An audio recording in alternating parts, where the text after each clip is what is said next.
Hi, I'm Debbie Georgatos, and we are sitting in our backyard guest house. We actually renamed this house the Tavern, and we had cups made, the Tavern. It's a place to talk about liberty. But the reason we're doing this video is that I wanted to introduce to you the 6 women who join me, 2 women each week, on the second hour of Ladies Can We Talk. So in the first hour, I'm Debbie Georgatos, and I interview people and talk about different stories in the news.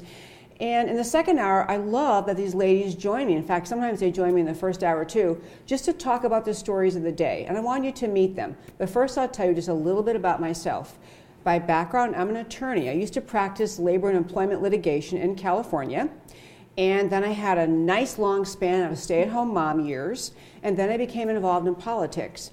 And then I decided to write a book. And it really was about my concern about the direction of America. The book is called Ladies Can We Talk? And through an amazing set of circumstances and events that were truly not set in motion by me, I ended up being offered the opportunity to do a radio show. So Ladies Can We Talk is my 2-hour radio show. It's on Sunday evening from 6 to 8 p.m. Central Time on 660 a.m. And you can hear it all over the country by going to ladiescanwetalk.org. So my background is kind of lawyer and political type, and I will say, if I had to say why I've gotten so passionate about politics and about America, mostly it's about the concern that America is moving away from all the basic ideas, the foundational ideas that made America strong, great, free, and exceptional. I'm a lawyer, so maybe a little bit wonky, but I actually love the Constitution. I love the Declaration of Independence. I love the idea of free markets. I love the idea of a country founded on the idea that each individual person has rights from God, and the entire purpose of government is to protect those rights. I see the trend in America now, and this is January 2016, I see the trend toward a government growing bigger and stronger and controlling more and more of our lives. And I want to return to the freedom that America was founded on. I could go on and on. As you can tell, I can talk a lot, but I'm going to go ahead and invite in some of my leading ladies. I will tell you, all 6 of the ladies seated at this table with me are my good friends. I carefully chose people to join me on my radio show because I actually think dialogue about political events, about candidates, about issues, just about America is really helpful, and it's actually entertaining to listen to. So these are my 6 friends I carefully chose. They're all here today, and I want you to meet each of them and just hear a little bit about who they are. So I don't know who wants to go first. We didn't decide this ahead of time. We're really doing this kind of off the cuff. So who wants to go first? Or else I'll call on someone. Fantastic. I wanted to cheat from all of you. That's not fair. I am Dorinda Randall. I have 3 boys, and I work for Senator Bob Hall, and I've worked for other senators in the past. I was in the private sector for a very long time, and just about 5 years ago, I got involved in politics, and I was lucky enough to meet Debbie and all of these lovely ladies and meet some women that are just as passionate about this country and the direction that it's going that I am. And it's just a wonderful thing to be able to talk politics with people that get it and understand that our country is in dire need of more women like us. Very well said.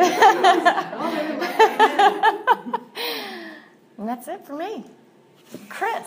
Yeah. Well, I'm Chris Davis, and I've been involved in grassroots politics for a long time. In fact, even as I think about it, I remember going to Louisiana Girls State when I was in high school in Lafayette, Louisiana. I was the student council president, and then when I got out of college, I taught high school government for 1 year in Humble, Texas. And Humble is just north of Houston, and there's a big Exxon community there called Kingwood, Texas.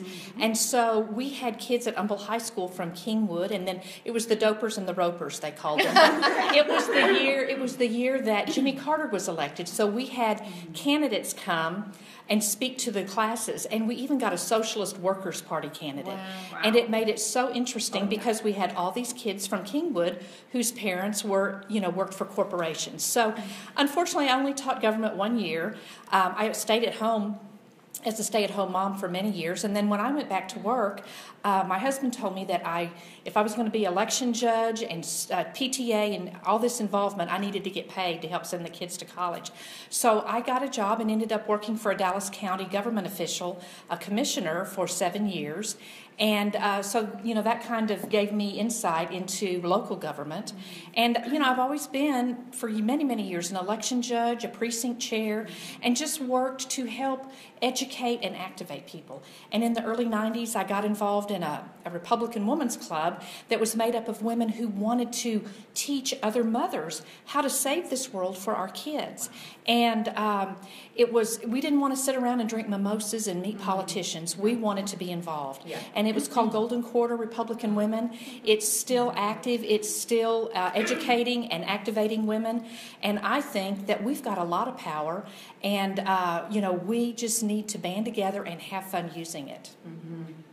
I like that. Yeah. So are we really just going to go around in a circle? Okay. Let's just jump over this side just for a change. Okay. She's going to stick it to me. Yeah. My name is Jeni McGarry, and I'm probably the most latecomer to the entire thing. I'm a naturalized American citizen. My kids are first generation American, born in the United States. I came from Thailand, and English is my second language. And I have 3 amazing kids and an awesome husband, and I work as chief of staff for a Tarrant County commissioner. I love talking and listening and learning with all of these ladies. I'm always usually on the far end of the stick because, like most Americans, I have my head in my work and working at the job of trying to do governing. I'm not seeing everything going around me. So it's a wonderful time for me to share insights that I've gotten, but even more so, be on the learning end and figure out what's going on with our nation. And it does trouble me, the direction that we've been going in the last 8 years. And I'm hoping that the pendulum is swinging and people are really looking to see how we can make our country great and how we can make our next generation stronger, smarter, and more competitive in this world. And those are my concerns. Love it. Well said. Okay, I'm Mari Sullivan. Okay. And I am originally from Minneapolis, Minnesota. I come from a large family of 6. I'm the oldest.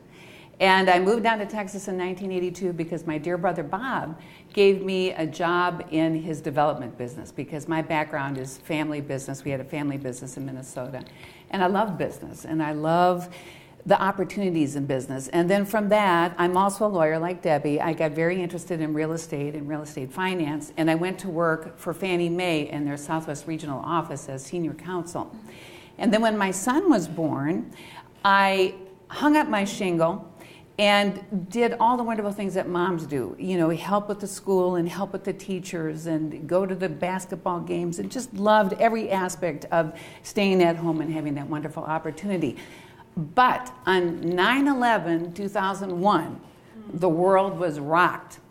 And I could totally see in an instant with this devastating terrorist attack, the largest attack we've ever had in our country since Pearl Harbor, that the world had changed dramatically.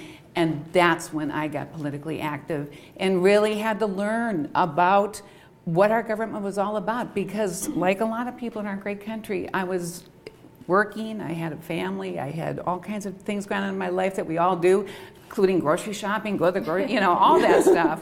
Very exciting. But that really got my attention. And then I saw the lack of accountability in government. We go from 9/11 and then we go to the financial crisis, which we all understand there were government fingerprints all over the financial crisis in 2008. But you have to get to the facts, and you've got to be able to get facts to be informed. And without informed citizenry, we cannot make good decisions. So I like to stay informed and stay active. And when you meet me on the street, this is how I am. You're seeing the real us, all of us. This is it. Yeah. That's it? You want to jump to Cari? And then we'll move back. Sure. My name is Cari Kelemen. I come from a family of healthcare people. And my mom's dad was a physician. My dad's dad and my dad and his uncle, my grandfather's brother, were all hospital administrators of large private nonprofit healthcare systems. And I became interested in politics during the first healthcare debate. I married a Canadian. I moved to Edmonton, Alberta, was there during Hillary's putting together this. Hillary Care? Hillary Care was when I was living in Canada under socialized medicine. Wow. So I had a really interesting take on all of that from outside the USA and in the middle of socialized medicine at that point in time, and that just became my issue. So back in 2008, before Obama was really getting going, I saw the writing on the wall when he said, we're going to do it, and I thought, oh, no, we can't do this. So when the Tea Party kind of erupted shortly after Obama was elected, the first big rallies were about the bank takeovers, and my first Tea Party sign said, keep your public hands off our privates. And I held this up all over the place, and then the healthcare debate came up, and I looked at it and went, well, it still works. And so I would hold up that sign, but it was basically to say private does it so much better than public. Yeah. Yep. My last job before I became a mom and homeschooled 3 kids, I was a hospital chaplain, and I knew that if government took hold of healthcare, that would be one of the first jobs to go. And as a hospital chaplain, that's where the rubber meets the road for a lot of people. I had the privilege, one of my favorite shifts was the pre-op shift, and where you show up early in the morning, and all these people are signing these documents saying in case of death, and they're scared, they're just about to go under the knife, and they're scared. And I would go in and say, can I pray with you? And I only had 2 people in years tell me no thanks. Mm-hmm. People are scared, and chaplains serve a very, very good role in the healthcare. Purpose. Yeah, in the healthcare field. And I just didn't want to see government getting their hands on that. I want to see private hospitals put those kind of spiritual priorities into healthcare. So that's really good. Wow. And last but definitely not least, Lorie Medina. Hi, I'm Lorie Medina, and like these ladies, I had a previous earlier career in technology for many years, and then I became a mommy, and I stayed home for many years. And then, as Cari just said, the 2008 election happened. And, to say I was depressed is probably an understatement. I'd always been involved in or interested in politics and very well read, and from a young girl. And so I knew the gravity of the situation when Obama was elected. And I knew that what he was promising was really bad for America. And so it was one morning, I was listening to Mark Davis, our local morning conservative talk show guy. He's been in Dallas for a long time and a friend of all of ours. And he was speaking, and he said, there's going to be some kind of gathering in downtown Dallas, and it's people that are upset about the stimulus bill. And so that's all I needed to hear. I didn't know anything more. I knew where it was going to be, and I knew when it was going to be. I knew what it was about, and that was it. And I grabbed my youngest daughter because my older one was in preschool at the time, and my sister and her 2 little boys, and we got in my sister's Suburban, drove downtown, and it was really kind of chilly that day. It was February 27th, 2009, and there was this group of people standing around, all kind of very looking suspiciously at each other on that on that corner. It was right in front of Victory, the Victory Stadium, the Maverick Stadium right there. And people, and actually one person actually brought a "Don't Tread on Me" flag, believe it or not. Mm-hmm. And there was a couple of American flags, and we were all just kind of looking at each other.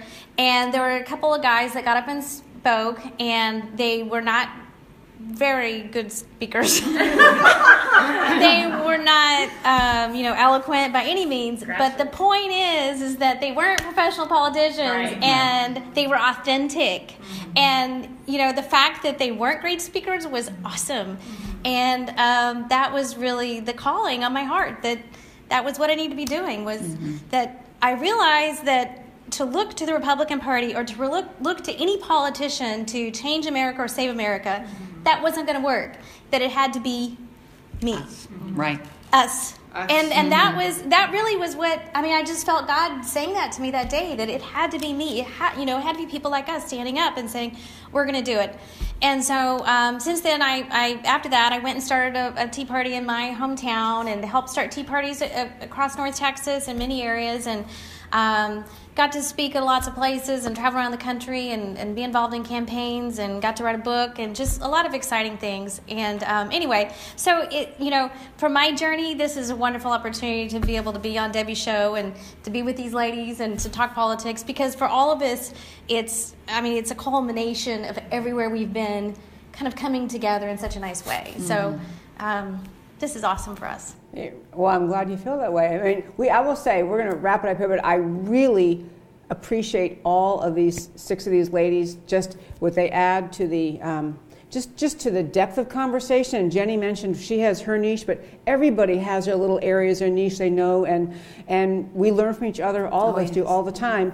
And the 2 things I will say we stress all the time, I used to use the expression, all issues are women's issues. And whatever way you say it, I think politicians need to talk to women as though we understand and care about all of the issues, and we actually need to care about all the issues. Tax policy, national defense, whatever it is, it impacts women just as much as everybody else, and we need as women to be informed, to claim those issues matter to us, to understand them and have positions on them. And the last thing is this, I'm always encouraging the idea to speak up for America. If you know, for example, one little example, if you know, for example, just that minimum wage, raising the minimum wage destroys jobs for poor people. If you know that fact, and if you don't, you can email me and I'll explain that to you. But if you don't, but if you know that, it's your job to speak up in your day-to-day life. Women are great conversationalists. We spend a lot of time talking about our kids, our families, our concerns.